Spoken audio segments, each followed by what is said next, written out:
I've tried to come to grips with life as I was a student. I joined work at the age of 22. I started in New York with, at that time, the biggest bank in the world, Citibank. And I stayed with them for more than 25 years.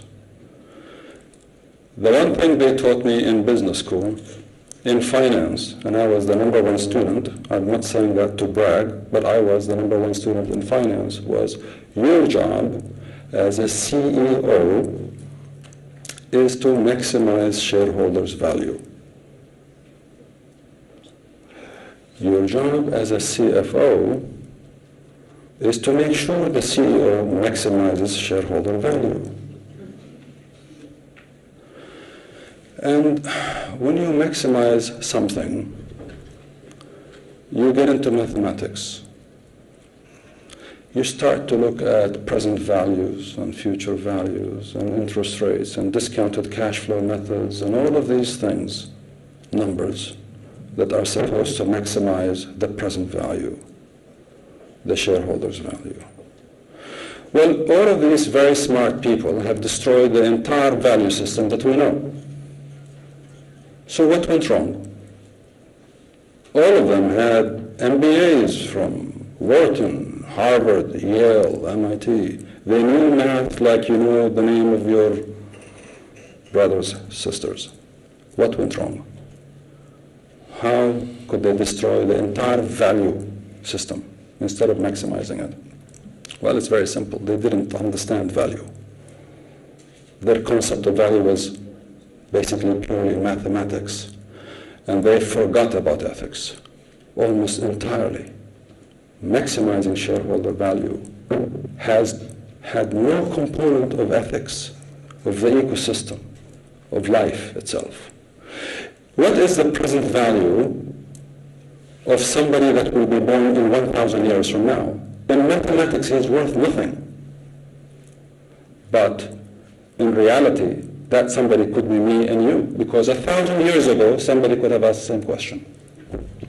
So the present value and the future value are equal in ethics. What you do today matters, and what you do in 1,000 years matters. So everything you do matters. You cannot just look at the present value from a purely mathematical perspective, because that is totally irresponsible. And we see the outcome right now around the world. The outcome is devastating. What do we mean by ethics? Well, I'm not a teacher of ethics. I am still a student like you trying to understand ethics. But I do know one thing, that we all have values. And we have to understand what those values are. And we have to define them for ourselves. And we have to apply them in our day-to-day life. At home, at school, in your workplace. You cannot separate work from life. You can't just use your Casio calculator, your HP12C, to define what you do. Okay? There are more things that create value that are not programmed in your HP12C calculator. You will not find it there. Today, the world is upset. Today, the world is angry. I know some people, I have twin daughters, both of them are the same. They would not buy a jacket that is made of leather or that has fur because they think the world has become cruel to animals. And some will say we will not eat foie gras or what's it, goose liver, because there is a cruelty involved in the way we do it. Prince Charles says the same thing.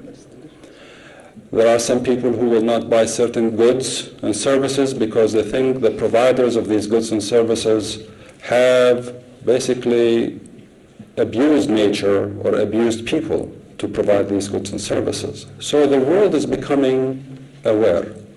Our children are becoming aware, and they are voting with their money, they are voting with their voices, and they're voting in every which way they can.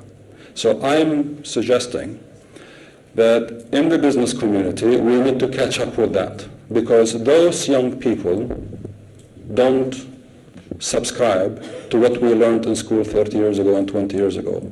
Maximizing shareholder value, looking at the discounted cash flow method to do that, using an interest rate model to do that.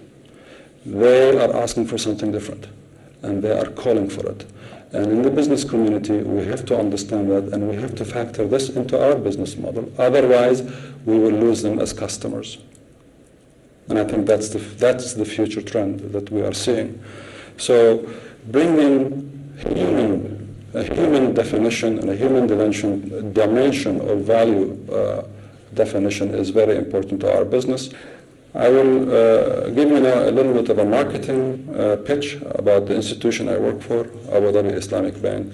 In Abu Dhabi Islamic Bank, we have focused on our ethics as a value proposition, on our values quite a lot. We've given this a lot of thinking because of what's happened around the world.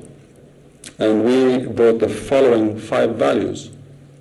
This is my initiative in the bank to bring a set of ethics based on values in the bank so that the people in the bank, the employees, start to put that in our service, in our culture, in our product offering, so that we meet the demand that's out there from our customers, the demand for ethics in what they buy and what they use. So we have introduced sensibility. Bring something sensible to your customer. Don't just throw things at them, okay? We brought transparency. We will not try to trick you. When we give you something, there is nothing hidden in the fine print. It's all in front of you. What you see is what you get. These are simple things. I think your grandmother and mine taught us that. There's no rocket science here. We have brought in the concept of mutual benefit as a third value. And the mutual benefit really means that if it is good for you as a customer and it's good for us, we will do it. But we start with you. And if we think, based on our best efforts, we could be wrong, but based on our best efforts, ijtihadna, if we think it's not good for you, we will not do it, even if it's very profitable. So the mutual benefit is an important value, not how profitable the product is for us. Okay. Tolerance is something we have brought in as a value in a financial services company. We think tolerance is very important.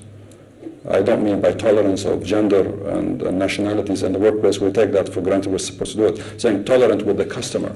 We finance people. We give them, they could lose their jobs. Something could happen. We have to be tolerant. We have to live with them through crisis and make sure that they are able to stand up on their feet again. Okay? And we're Sharia inspired. We are inspired by the Sharia principles. The values I have described to you right now are taken all from the Sharia, from the Quran. None of this is man-made. These are eternal. We say they have timeless value. And a timeless value means that the present value and the future value are equal, which means interest rate is equal to 0 in this concept.